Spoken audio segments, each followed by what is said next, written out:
मित्रों नमस्कार, मैं प्रदीप झा और आप देख रहे हैं पॉलिटिकल आइडिया। पॉलिटिकल आइडिया के आज के इस अंक में आप सभी दर्शकों का बहुत बहुत स्वागत है। मित्रों आज अभी धीरेन्द्र शास्त्री बिहार के दौरे पर है। आचार्य धीरेन्द्र शास्त्री बागेश्वर धाम के महंत हैं और उनका बिहार में प्रवचन चल रहा है। गोपालगंज जिले में उनका लगातार कल से जो प्रवचन शुरू हुआ है वो आगामी 10 तारीख तक बिहार में चलने वाला है वो। लेकिन यहाँ पर हनुमंत कथा करने वाले बाबा बागेश्वर महाराज आचार्य धीरेन्द्र शास्त्री ने कल जो बयान दिया गोपालगंज में, उन्होंने कहा कि हिंदू राष्ट्र के लिए जो आंदोलन है वो बिहार की धरती से ही शुरू होगी, क्योंकि बिहार वो धरती है जहां से कई आंदोलनों की शुरुआत हुई है। बिहार से आजादी के आंदोलन की शुरुआत हुई, चंपारण सत्याग्रह की शुरुआत हुई, आपातकाल के खिलाफ छात्र आंदोलन की शुरुआत हुई। इसीलिए हिंदू राष्ट्र के लिए भी जो आंदोलन है उसकी शुरुआत बिहार से ही होगी और इसकी घोषणा आचार्य धीरेन्द्र शास्त्री ने की। आचार्य धीरेन्द्र शास्त्री के इतना कहते ही जितने भी बिहार के राजनीतिक दल हैं, विशेष रूप से भारतीय जनता पार्टी को छोड़कर जितने भी दल हैं और उनके नेता हैं, वो लगातार धीरेन्द्र शास्त्री पर हमला कर रहे हैं। आपने सुना पप्पू यादव का बयान। पप्पू यादव ने तो एक तरह से पप्पू यादव का भी बयान कोई सम्मानजनक बयान नहीं था, आपत्तिजनक बयान था कि ऐसे आबा बाबा जो है बिहार में लगातार आते रहते हैं, इनकी दाल नहीं गलेगी।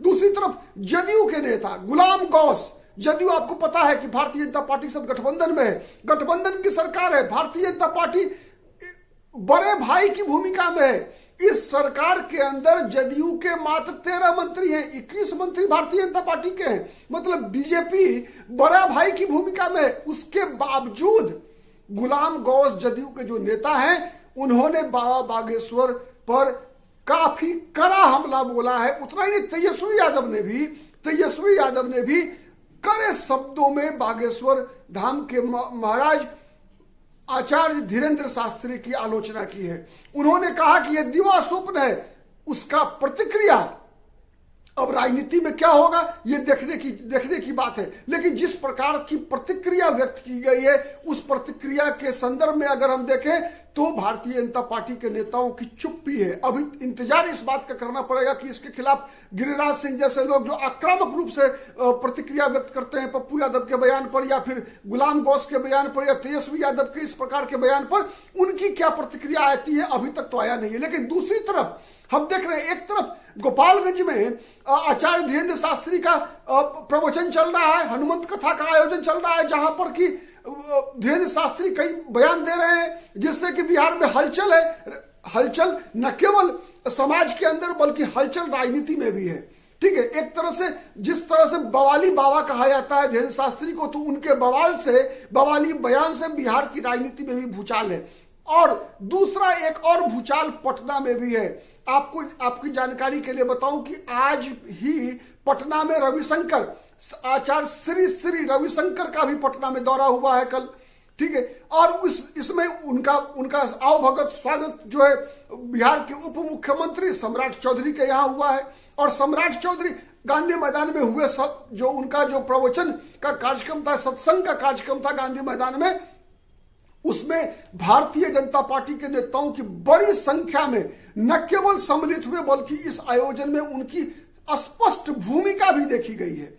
ठीक है, तो इस प्रकार से जब एक ही गठबंधन में, और नीतीश कुमार दूसरी तरफ है, नीतीश कुमार जाने जाते हैं कि सांप्रदायिकता से किसी प्रकार के समझौता नहीं करने के लिए, और दूसरी तरफ भारतीय जनता पार्टी जो है एकदम आक्रामक रूप से आप कह सकते हैं हिंदुत्व का प्रचार कर रही है। बिहार में हिंदू राष्ट्र बनाने की बात कर रही है। धीरेन्द्र शास्त्री का क्या पहचान है बताने की आवश्यकता नहीं है। महाराष्ट्र मध्य प्रदेश के रहने वाले धीरेन्द्र शास्त्री, वहां जो बागेश्वर धाम है उसकी पहचान किस रूप में? अभी विगत दिनों कुछ दिन पहले जो है जिस प्रकार से बागेश्वर महाराज ने अपनी पदयात्रा किया था लोकसभा चुनाव के दौरान, हम सबने देखा पदयात्रा में कि जात पात की करो विदाई, हम हिंदू सारे भाई भाई, तो इस प्रकार का बयान देना। जबकि अगर हम देखें तो बिहार देश के अंदर जितने भी राजनीतिक दल है, सैकड़ों राजनीतिक दल है, वो कहते हैं हिंदू मुस्लिम सिख ईसाई आपस में है भाई भाई। लेकिन बाबा बागेश्वर का कि जात पात की करो विदाई, हम हिंदू आपस में भाई भाई, तो इसका राजनीतिक असर क्या होगा? बिहार में इसी वर्ष चुनाव होना है।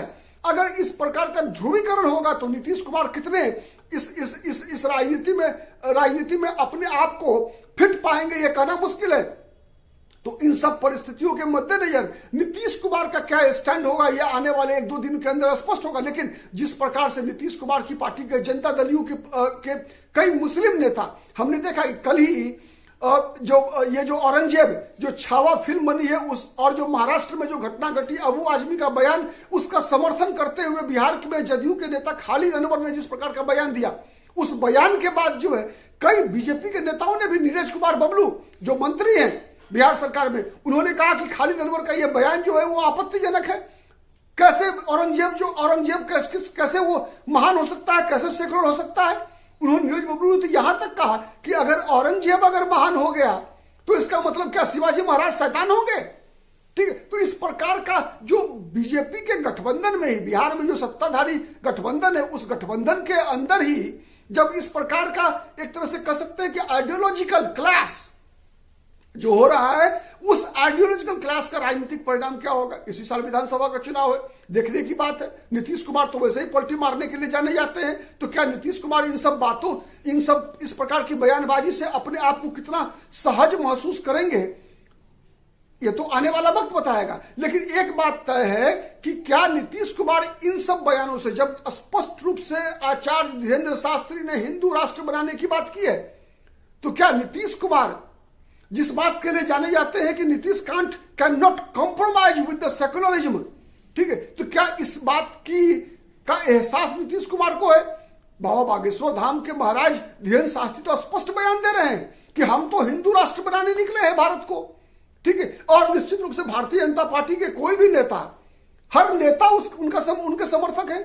यहां तक कि गोपालगंज में जो आयोजन करता है उसमें अधिकतर प्रायः लोग जो आयोजन करता है वो भारतीय जनता पार्टी से संबंधित है, संघ परिवार से संबंधित है, आरएसएस से संबंधित है, उनका संबंध विश्व हिंदू परिषद से है, उनका संबंध अखिल भारतीय विद्यार्थी परिषद से है। तो क्या नीतीश कुमार को यह बात पता नहीं है? नीतीश कुमार को तो पता है। तो क्या नीतीश कुमार वोट बैंक की राजनीति कर रहे हैं? आज जब नीतीश कुमार को बीजेपी के सहयोग की आवश्यकता है तो नीतीश कुमार के लिए सेकुलरिज्म कोई मायने नहीं रखता क्या? तो इन सब सवालों का जवाब आने वाले दिनों में आपको मिलेगा, यह बात तय है। लेकिन एक बात और है, एक और बात यह है कि क्या बिहार में जितने भी राजनीतिक दल हैं, वो राजनीतिक दल क्या केवल वोट बैंक की राजनीति कर रहे हैं, केवल चुनाव जीतने के लिए राजनीति कर रहे हैं, या फिर इसका समाज को बनाने के लिए भी राजनीति करते हैं? ये सब, इन बातों का जवाब भी आने वाले दिनों में मिलेगा। और मुझे लगता है कि ये श्री रविशंकर का बिहार दौरा, साथ ही बाबा बागेश्वर धाम के महाराज आचार्य धीरेन्द्र शास्त्री का बिहार दौरा, और साथ ही एक और विषय है कि अभी अगर हम देखें तो आरएसएस के प्रमुख मोहन भागवत भी बिहार दौरे पर है, ठीक है। तो ये क्या एक संजोग है या प्रयोग है, ये तो परिणाम बताएगा। तब तक के लिए बहुत बहुत धन्यवाद। फिर हम अगले अंक में किसी नए मुद्दे पर आपके समक्ष उपस्थित होंगे। तब तक के लिए धन्यवाद। जय हिंद, जय भारत।